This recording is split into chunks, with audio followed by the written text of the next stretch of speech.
For 20 minutes, we've been receiving the same exact signal. I think it's coming from the lost ship, the Prometheus. Why is nobody here? Someone sent the signal. There have to be survivors.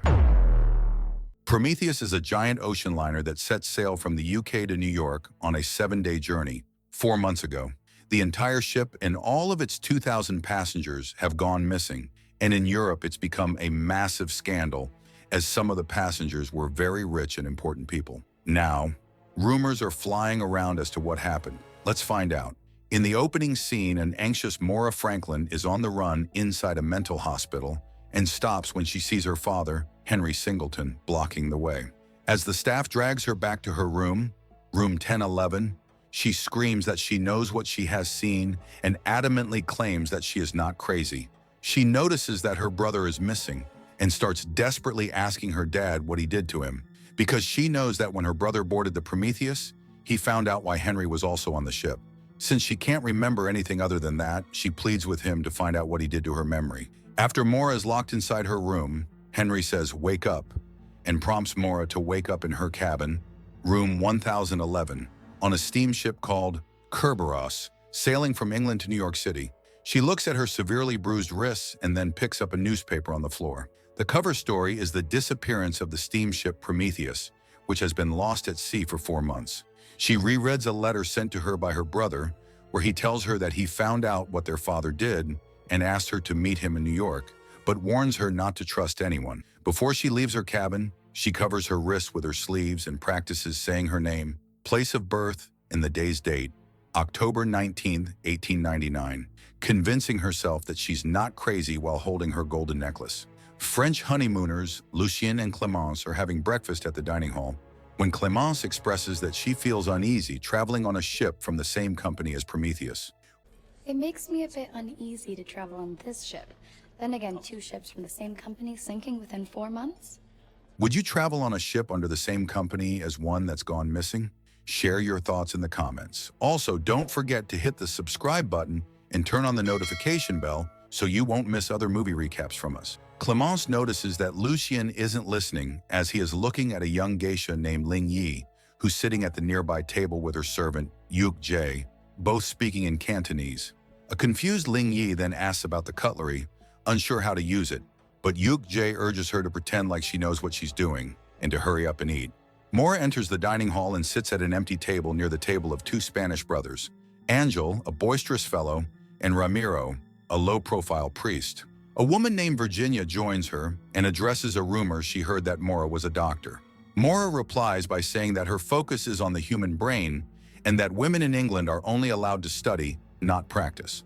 When Maura says that the interesting thing about the brain is that it's a hidden world that needs to be deciphered, Virginia says some things are better off left in the dark. Supporting her point, Virginia assumes that all of the passengers on the ship, including a doctor named Reginald Murray, sitting at a table near the Spanish brothers, the Cantonese-speaking women, the French honeymooners, and Maura, are all running away from something because she believes it's the only reason someone would want to go somewhere different. Then everyone in the room except Maura sips from their cups in unison. Suddenly, a young Danish man named Krester, who's from 3rd class, barges into the dining hall, desperately begging for a doctor to help his 7-month pregnant sister Tove. We need some help. We need a doctor. It's my sister. But he is immediately dragged out of the hall by crewmen Franz and Eugen and back to the 3rd class gate. While Dr. Murray continues eating like nothing happened, Maura follows them and hears Franz threatening to throw Krester overboard if he does it again. After the crewmen leave, Maura approached Krester, who brings her to Tove, screaming in pain. Tove demands that Maura get the baby out of her, terrified that it's already dead, but Maura confirms otherwise. Although Krester's mother, Eben, thinks that Maura is going to kill the baby, No! She can't! She could kill it! It's God's child. Do something! Get her out of here, Anchor! her husband, Anchor, doesn't do anything to stop Maura. Despite the language barrier, Maura communicates her diagnosis with the help of Krester's younger sister, Ada, and is able to stop the pain. Meanwhile, in room 2101, Lucien gets angry at Clémence's disinterest in making love with him, saying she never loved him and that their union was not a marriage but an arrangement. After he leaves their cabin, her look of innocent confusion turns into a smirk. Cutting back to Mora, Ada thanks her for helping Tove and says that she wants to be a doctor when she grows up. When she places her hand on Mora's stomach to ask if she has children, Mora suddenly gets a flashback of a green bug, a clearly disturbing experience. Mora masks her trauma and calmly explains that she can't have children before walking away. To repay Mora for her help, Crester offers her a little cross, saying it's all they have. A troubled Mora, however, continuing to get flashbacks, pushes him aside and rushes back to the upper deck. As she tries to pull herself together, Kerberos' German ship captain, Ake Larson, approaches her and asks her what she was doing down there because first-class passengers aren't allowed in third class. Passengers from first class aren't allowed down there. There are rules on this ship and they shouldn't be challenged. Their conversation is interrupted when first mate Sebastian and crewman Wilhelm arrive, giving Ake the coordinates from a ticker tape message. An early communication medium, the message informs him that they've been receiving the same signal for 20 minutes and they think it's from Prometheus. Upon checking, Ake finds it odd that Prometheus is down south when the current should have taken them north after drifting off course 4 months ago. When he discovers that the coordinates are approximately 7 hours away, he instructs his crew to change course in search of Prometheus. Later in their cabin, Ramiro asks Angel to be more careful in order to not attract attention to themselves. When they notice that the ship is turning, both of them fear that they are returning to Europe. In his cabin, Ake drinks as he looks at his family portrait. He later pulls out an envelope from his drawer which is addressed to him and is identical to the envelope of the letter Mora received from her brother. Virginia heads to Yuk Jae and Ling Yi's cabin to reprimand them for talking together at breakfast and firmly reminds them not to speak to each other. I saw you talking together at breakfast. I thought I made myself clear. No talking. Yuk Jae obediently replies, "Yes, madam," and leaves, demanding that the joyless Ling Yi cheer up. In the dining hall, Ake informs the passengers that 6 hours ago, they received coordinates from 7 hours away, southwest of their course, and that they believe this is from Prometheus because the communication technology that the ships are using is rare, and that no other ship is traveling that same route.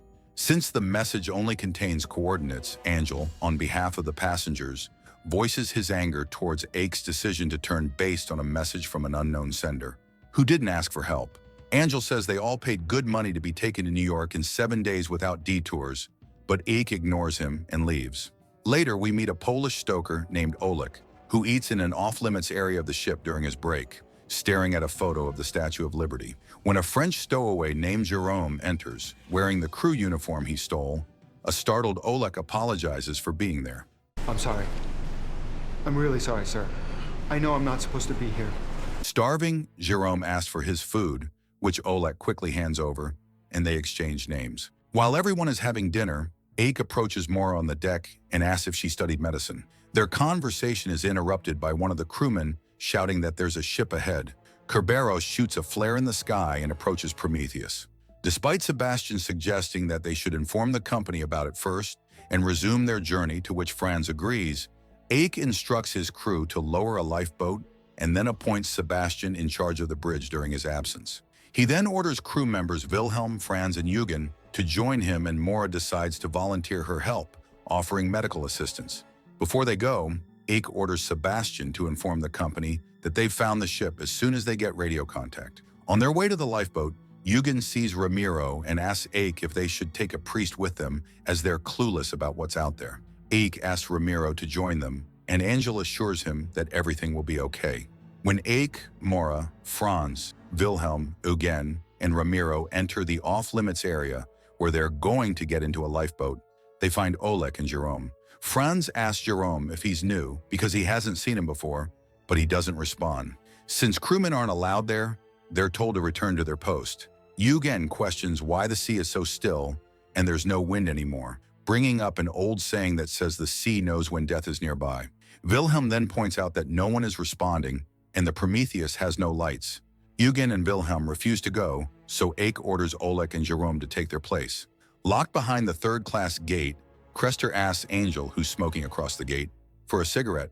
Angel puts a new cigarette in his mouth and lights it before giving it to Crester. Angel recalls seeing him in the dining hall and remarks that he has an interesting face, saying it's odd that the scar on his face almost suits him. He touches Crester's scar, and when his fingers slide down to his lips, Crester nervously pulls away. Upon reaching the Prometheus, the group starts to climb up the ship, and Ake orders Franz to stay behind to get help if they're not back in an hour. Noticing how quiet and dark the ship is, Mora asks why no one is there, which prompts Ike to claim that there has to be survivors because someone sent a signal. Why is nobody here? Someone sent the signal. There have to be survivors. Meanwhile, in Kerberos, the ticker tape messages containing coordinates suddenly stops. Eugen and Sebastian guess that Prometheus's passengers probably saw them. As Ike, Mora, Oleg, Jerome, and Ramiro go through the Prometheus's rooms, they are baffled as to why it looks ransacked.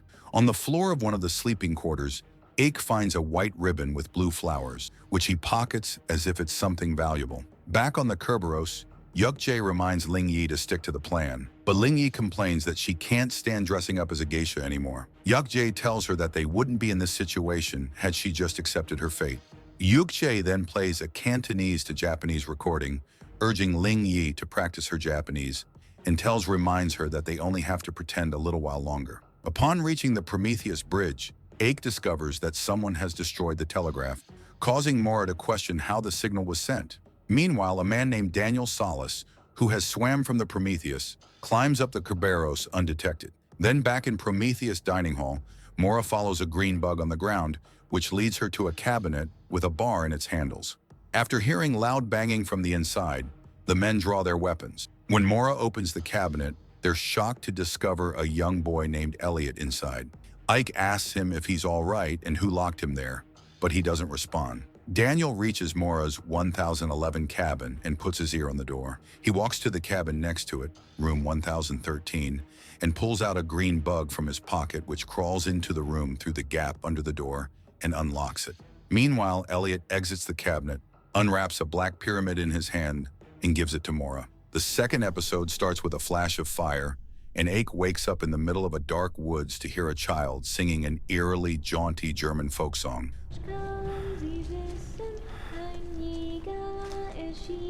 Upon following it, he arrives at his house, which burns, killing his daughter Nina and wife Sarah, who are inside.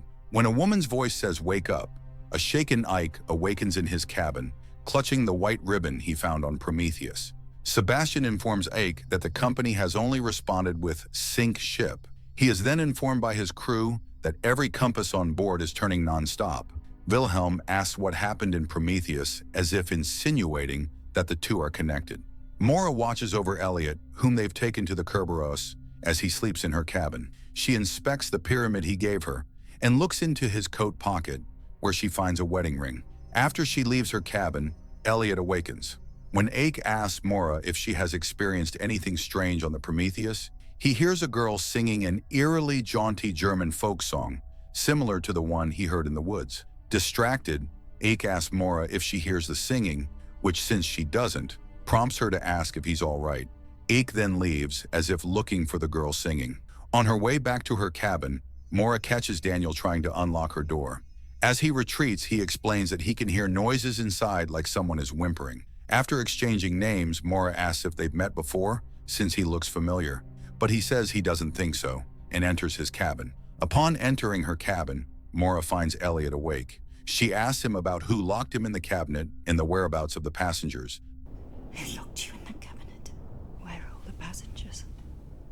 Please talk to me. But he doesn't respond. Instead, he grabs the pyramid and hands it to Mora again. Angel heads to third class to visit Crester, who stands frozen, as if nervous of his presence. He places his silver cigarette case in Crester's pocket and tells him that he wants him to keep it. When Tove arrives, Angel leaves. Tove then questions Crester who Angel is and what he wants, to which Crester says he doesn't know.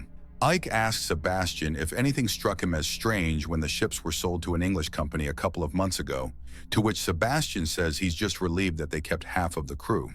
While Ike is intrigued as to why they want to sink the ship, Sebastian asks him what to say since everyone is waiting for his orders, asking about what's wrong with the boy, and asking about why they're not moving. They're starting to ask questions. They want to know what's wrong with the boy and why we're not continuing our journey. Lucian approaches Ling Yi, who's looking at Prometheus, and starts small talk about theories on what happened on Prometheus and his fascination with Japan. But she only looks at him. Yuk-jae intervenes, speaking to her in Cantonese and pulling her away. Virginia approaches Lucien and tells him that she has noticed that his honeymoon isn't ideal, to which Lucian frankly tells her that it's none of her business.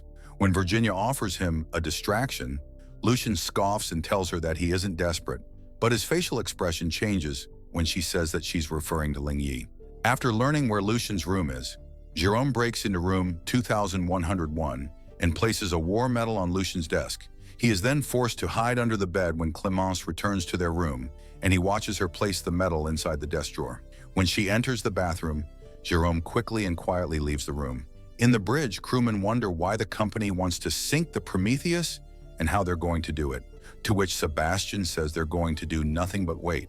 Franz then says that Ake should have been replaced a long time ago, as he never fully recovered from his wife setting herself and their 3 children on fire, saying such incident haunts one forever. Ake hears a girl singing an eerily jaunty German folk song again. Following the sound, he sees Nina walking in the hallway. Following her, Ike enters a room that appears to be their living room, and Sarah, Nina, and his 2 younger daughters are there waiting for him, prompting Ike to tear up. When Sarah and his 2 younger daughters leave the room, Ike approaches Nina, who's singing the song and wearing the white ribbon he found. She tells him that Sarah's dreams are back, but she'll be better soon. Ake tearfully tells her she's not real, and Nina suggests he talk to Sarah because she doesn't like it when he's gone, because that's when the shadows come out. Ake sobs as he embraces Nina and tells her that he misses them so much, then she's consumed by flames. A huge fire pushes him against a wall, and he finds himself in the burned remains of his old house. He calls out to Nina and finds a green bug on the ground. It leads him to a shaft that connects to his cabin through a hatch on the floorboards under his bed. On the hatch is a symbol, an inverted triangle with a horizontal line, similar to the one on the envelope he received. While examining Elliot, Mora discovers the triangle symbol tattooed behind his ear. Suddenly, he grabs her wrist and places his finger on his lips, asking her to keep quiet.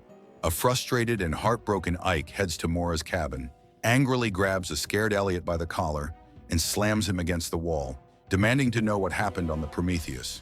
Mora then pushes him out of the cabin, where he reveals that he saw his dead daughter. I heard my daughter's voice. She's dead. She asks him to calm down, and Daniel appears in the hallway. After Ake apologizes and leaves, Mora enters her cabin, prompting Daniel to see Elliot inside. Jerome strikes up a conversation with Clemence, who is watching the Prometheus, and who tells him that he doesn't look like a crewman. After exchanging names, Clemence leaves. Franz Eugen and 2 other crewmen go after Jerome, after Franz learns that someone stole a crew uniform the day before. Despite fighting back, Franz knocks Jerome out. Tove informs Crester that Eben is still looking for Ada, whom no one has seen for hours, and she wants them to help find her. When she sees him holding the silver cigarette case, she assumes that it's from Angel and reprimands him for accepting it, saying rich people don't give things for free. Before leaving, she demands that Crester give it to her. Ramiro approaches Angel, who's watching the Prometheus. Because Kerberos hasn't moved yet, he expresses his fear that it may be waiting for police to arrive. However, given that Prometheus has hundreds of missing passengers, Angel tells him that they'll be the last thing they're going to be interested in. Ramiro then recalls how terrifying the look in Elliot's eyes was. Tove angrily confronts Angel, throwing his silver cigarette case at his feet. When she threatens to cut his genitals off if he touches Crester again, Ramiro gives him a judgmental look. Ake decides to explore the shaft under his floorboards, but it has become a dead end. Believing that her brother is still alive, Morris shows Elliot the triangle symbol on the letter he sent her and asks him why he has a tattoo of it behind his ear and what happened on the Prometheus, but he doesn't respond. In their cabin, Angel confronts Ramiro about acting weird because of his fear of everyone finding out that he's neither a priest nor his brother. He doubts that anyone even believes the latter because he is not even Spanish, but a Portuguese servant. He tells him that people are too preoccupied with their problems to be caring about their business. When Ramiro says that Angel's mother was right about him only caring about himself, Angel smiles and says that he is just jealous. They undress and make love, exposing Angel's back, which is full of scars. While most passengers are in the dining hall for Ake's announcement, Daniel releases his green bug, making it roam around Kerberos. When Ada later finds the bug in the third-class hallway, she drops her doll and follows it until she comes face-to-face with Daniel on the upper deck. He puts the bug back in his pocket and apologizes to her for what he's about to do.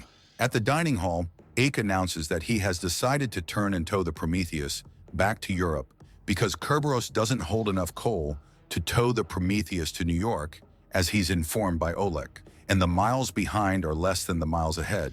An enraged Lucian firmly opposes, since there's no point in saving an empty ship. What's the point? Saving an empty ship! There's no sense to it. While Virginia says that everyone is against his decision, and that even if he's the captain, he can't make a decision that's against everyone's interest, Daniel sneaks into the assembly. Aek, who stands firm with his decision, leaves.